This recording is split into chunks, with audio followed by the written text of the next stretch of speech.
Olá, meus irmãos, que a graça e a paz do nosso Senhor e Salvador Jesus Cristo esteja em cada coração, mais uma vez juntos, para celebrarmos ao Senhor e meditarmos na Sua palavra.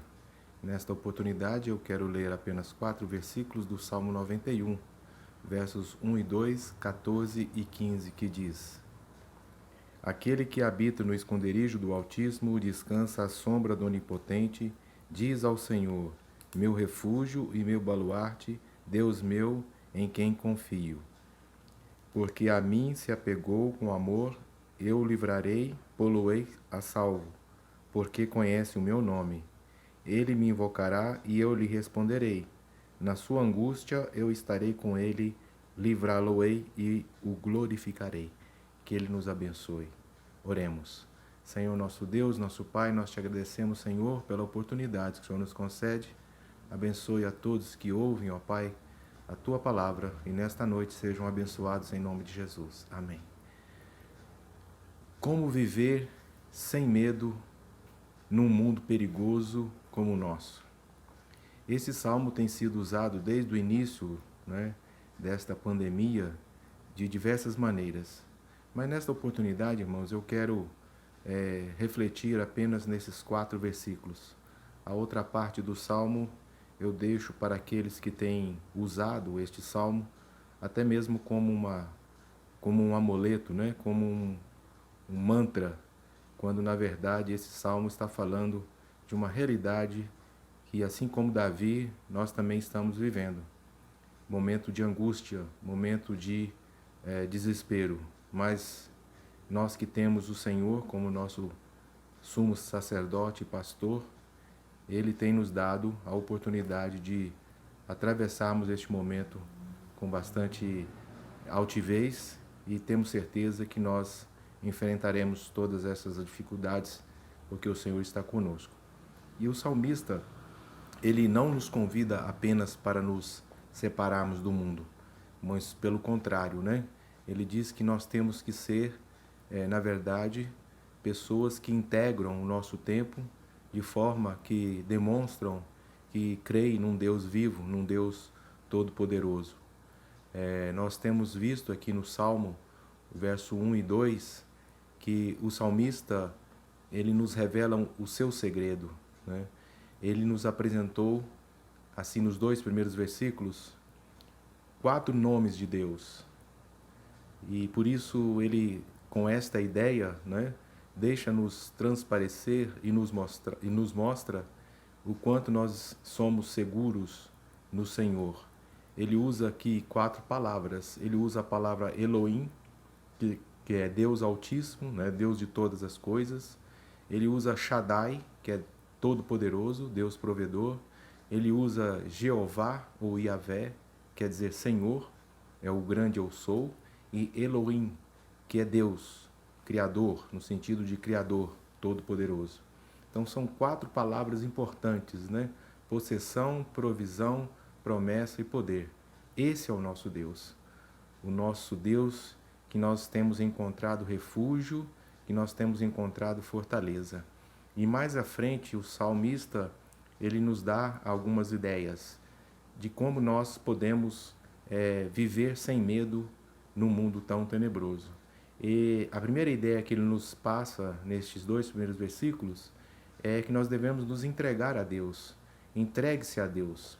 O salmista não promete libertação para todos, mas apenas para, como ele mesmo diz, aquele que habita, no esconderijo e descansa no abrigo do Altíssimo, à sombra do Todo-Poderoso. Veja que ele usa algumas palavrinhas aqui. A primeira delas é habitar, que no hebraico é yashvar, que significa perdurar, permanecer, no sentido de morada.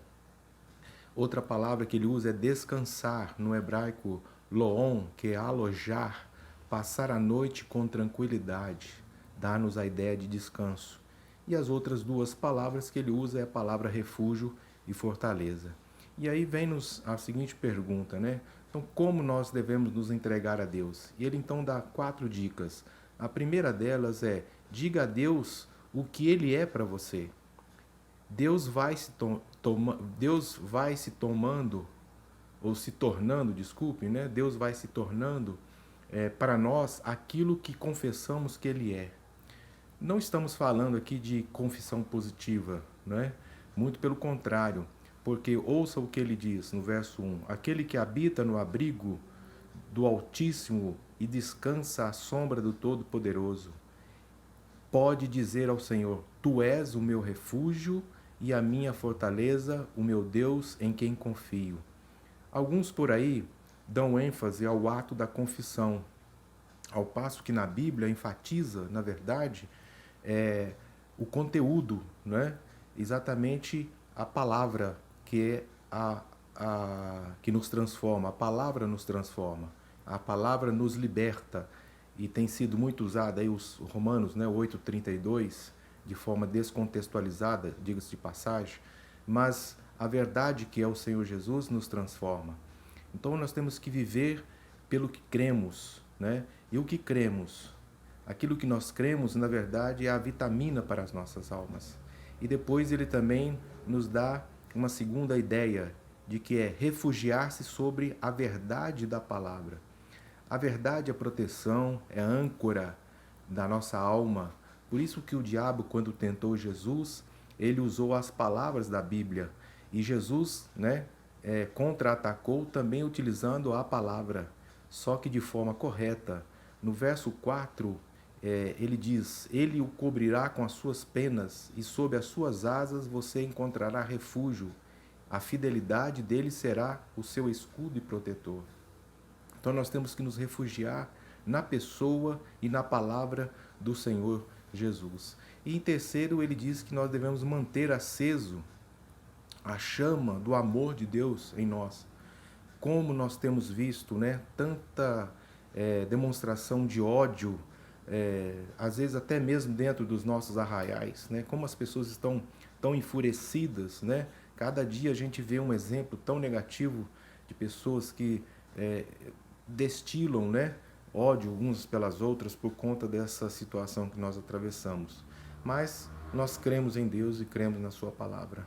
Por isso nós devemos manter acesa o nosso relacionamento de amor, né, que é um amor infalível, não é? Nós devemos manter o nosso relacionamento de amor que nos mantém inabaláveis diante das tormentas da vida e da morte, como diz agora nos versos 14: porque Ele me ama, e diz o verso: eu o resgatarei, eu o protegerei, pois conhece o meu nome. Nós temos um bom exemplo, né, de quem manteve a chama do amor viva em sua vida foi o apóstolo Paulo, quando lá em Filipenses capítulo 1, verso 21 a 25, ele diz: pois para mim o viver é Cristo e o morrer é lucro, mas se o viver no corpo resulta para mim em fruto do meu trabalho, não sei então o que escolher.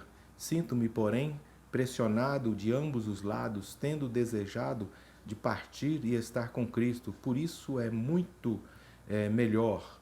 Todavia, por vossa causa, acho mais necessário permanecer no corpo, e tendo esta confiança, sei que ficarei e permanecerei com todos vós para o vosso desenvolvimento e alegria na fé. E por último, irmãos, e aqui finalizando a minha palavra, temos que ser breves, o Salmo 91, verso 15, ele diz: Ele chamará a mim e eu lhe darei resposta. Na adversidade estarei com ele, vou livrá-lo e cobri-lo de honra. Não é? Então, essas são as realidades que nós viveremos depois de atravessarmos toda esta tormenta. Não é? O escritor do cantor cristão, o hino 155, Joseph Scriven, ele diz: ó que paz perdemos sempre, ó que dor no coração, só porque nós não levamos tudo a Deus em oração. Nós não devemos, né, não podemos deixar de orar a Deus, né? Então essa é uma outra recomendação que o salmista nos dá. Vamos orar, irmãos, vamos continuar orando no verdadeiro sentido da palavra, né? Oração, que é buscar estar na presença de Deus e agir conforme Deus também determina. Então nós vemos aqui nesses 4 versos, né, não que seja uma receita, mas uma proposta que o salmista nos dá de como viver, não é? Sem medo, nesse mundo tão perigoso. E assim, irmãos, que Deus possa abençoar a cada um de nós e dar cada vez mais, né, para nós a certeza e a garantia de que nós vamos ser vitoriosos em nome do Senhor Jesus. Que todos tenham a paz do Senhor Jesus em seus corações. Deus possa nos abençoar. Que Ele mesmo nos abençoe. Amém.